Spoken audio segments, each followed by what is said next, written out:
ஹாய்ங்க. 2 நாளா நாட்டையே உலுக்கிட்டு இருக்கிற ஒரு சம்பவம் நீங்க எல்லாம் பார்த்துருப்பீங்க. கோயம்புத்தூர்ல சூலூர் அப்படின்ற இடத்துல நடந்த ஒரு 10 வயசு குழந்தைக்கு நடந்த ஒரு கொடூரம். 2 பொறுக்கி நாய்ங்க அந்த குழந்தைக்கு சாக்லேட் குடுக்கிறதா வாங்கி குடுத்து ஆசை வார்த்தைகள காட்டி கூப்பிட்டுட்டு போய் அந்த குழந்தைய அவ்ளோ கொடூரமையான முறையில வந்து அந்த குழந்தைய சித்திரவதை பண்ணி சாவடிச்சிருக்கானுங்க. இது ஒண்ணும் புதுசு இல்ல.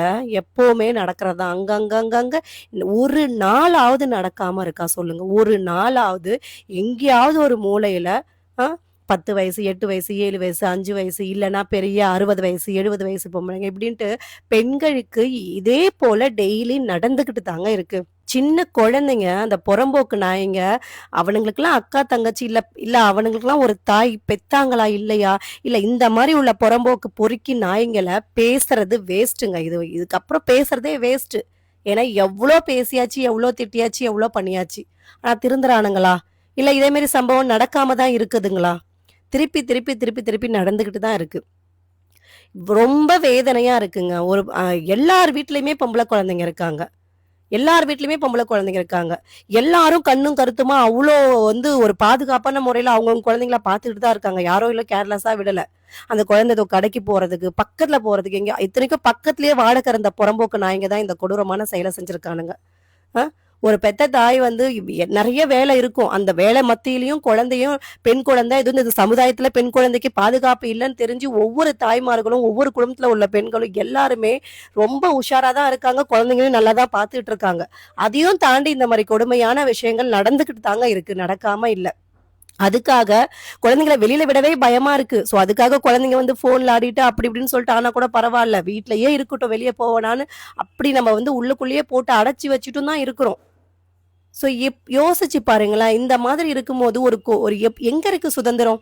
பெண்களுக்கு, குழந்தைங்களுக்கு என்ன என்ன சுதந்திரம் இருக்கு?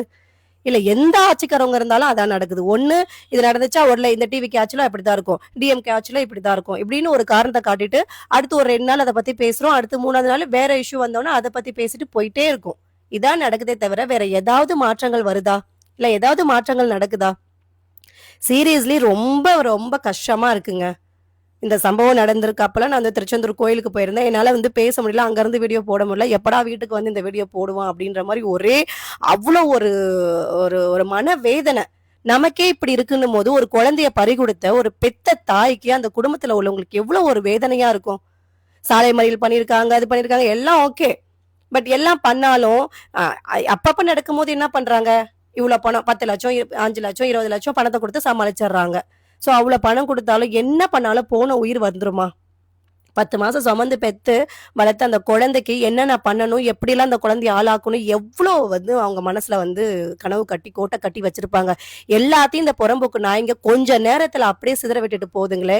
இவ்ளோ பெரிய வேதனை.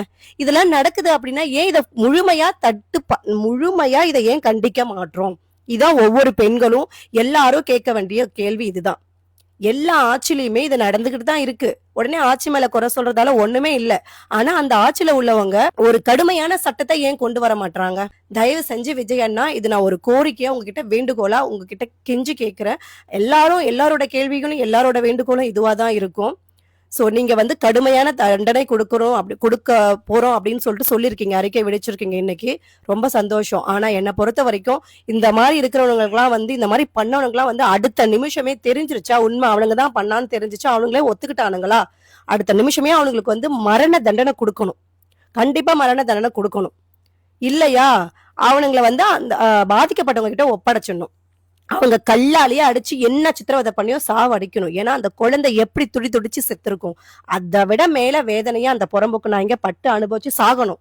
அத பாக்குற ஒவ்வொருவருக்கும் அந்த மாதிரி ஒரு தாட் வரவே கூடாது.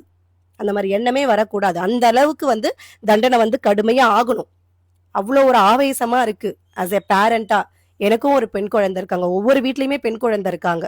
எப்படி எல்லா நேரமும் அப்படியே பார்த்துட்டு அப்புறம் எப்படி சாப்பிடுறது? வேலைக்கு போக தேவையில்லையா? எதுவுமே பண்ண தேவையில்லையா? எல்லாமே கண்டிப்பா வந்து இதுக்கான ஒரு கடுமையான நடவடிக்கை, கடுமையான தண்டனை வரணும். உங்கள ஆட்சியில வரும் அப்படின்னு சொல்லிட்டு நாங்க வந்து எதிர்பார்க்கிறோம்.